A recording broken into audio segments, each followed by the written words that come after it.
Ladies and gentlemen, welcome back to the channel. Thank you so much for joining with me. And the fact that you see me right now just tells you one thing only, besides the fact that I missed you guys. Sidebar, the orange is driving me crazy. I should fire my wardrobe assistant. I don't have a wardrobe assistant because I just said I'm broke. But we have fights this weekend. Now, if you hit the link above, you'll see that we also have UFC fights this weekend, which is going to be fantastic. But these are Bellator live on the DAZN network. Maybe not so much free, but well worth it, especially when DAZN and Bellator throw cards together like the one we are going to talk about today.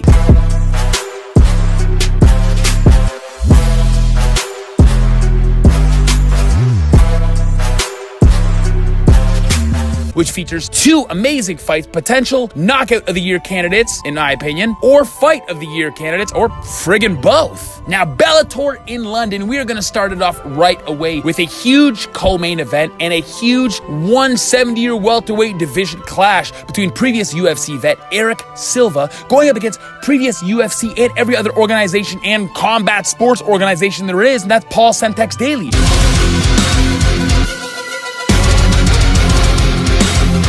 Why do they call him Semtex Daley? That's because he has explosive power in his hands, something that no fighter wants to face at all. And that is why he has lost 3 in his last 4 fights, all against previous champions or previous champion-esque type caliber fighters, but nonetheless, they are afraid of his knockout power, and they know that the one trick that Semtex Daley brings that maybe other people can't really match is his knockout ability and his boxing, the sharpness in his techniques. Minus the last fight, obviously, when he fought Michael Venom Page, it was actually, ironically, him that tried to take Michael Venom Page to the ground. When we look at Eric Silva is no slouch on the ground. However, his resume is very much lacking. When we look at Paul Daley's, he's fought champion caliber fighters literally his whole career. The only big name that you have ever heard that Eric Silva has beat has been Josh Koscheck, and literally that was years ago by submission. I do think because Eric Silva's good on the ground, and if he's watched Paul Daley's tapes, the ground game is lacking huge for Paul Semtex Daley. Now, I do think that egotistical Eric Silva will not choose to fight accordingly to his camp and of course to where he sees that he has the advantage because he has an ego. He just wants to stand in there and brawl, and that's going to be to his demise when he fights somebody like the British powerhouse Paul Daley. I do think the keys to victory are very simple for Eric Silva, but he is not going to follow them, and that is close the distance and try to take this to the ground, because I think if he gets top position, which he is very, very good at and very versed being a Brazilian Jiu-Jitsu black belt, I think there's going to be nowhere for Paul Semtex Daley to run, but I don't think he's going to do that. I think he's going to stand up and throw wild like he usually does. But obviously the keys to victory for Semtex Daley is use your boxing, utilize your head movement. You are going up against a brawler, whereas you are a brawler, but nonetheless you are a sophisticated,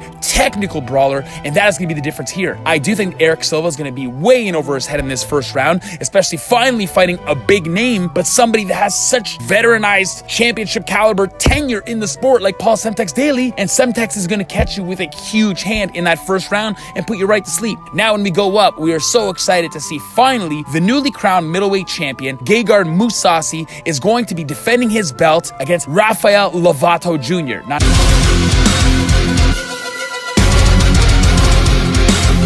Not to be confused to anybody related to Demi Lovato. Trust me, I looked it up. He's not. But nonetheless, this 9-0, yes, you heard right, 9-0 fighter is absolutely ready for this big stage. Is he ready for the title shot? I don't think so. Because although you have 9 fights in your record, Gegard Mousasi has over 50 fights on your record. To me, they're totally different leagues. Rafael Lovato is a world champion in Brazilian Jiu-Jitsu, but you are also going against a world champion in Sambo, Gegard Mousasi. That means he's no slouch on the ground either. So that's going to be the big difference as well, because Rafael Lovato is going to try to utilize his ground game and take Gegard Mousasi to the ground, but I think the Sambo experience of Gegard Mousasi and the tenureship that he has in this sport is going to be too much for Rafael Lovato Jr. to handle, and right away that ground game is going to negate each other, and this is going to turn it to a stand-up fight war, which Gegard loves to do. Gegard's on an 8-fight win streak, which is almost the whole career of Rafael Lovato Jr. And these last 8 fights, let's just run through some of the names, shall we? Thales Leites, Vitor Belfort, Uriah Hall, Thiago Marreta Santos. And his last 2 under the Bellator umbrella, Rafael Carvalho, and beating the current 170 champ in Rory McDonald and absolutely dismantling him. And I don't think that Rafael Lovato's ground game is any far superior than some of these fighters that he is already fought against. Rory McDonald. So I do think the keys to victory are very simple here. That's Gegard to just fight his fight. He can keep the standing up or take it to the ground, to be honest. But Gegard's not that style of fighter. He loves to keep the distance, and he loves to use his strike striking, his amazing kicks. He's so versatile with his hands, and he's got fantastic head movement, where Rafael Lovato is very one-dimensional. His keys to victory should be to pull guard immediately, but even then, I don't think his jiu-jitsu is going to be substantially powerful enough to be able to create that difference and get him the edge over someone like Gegard Mousasi. So I do think this is going to be a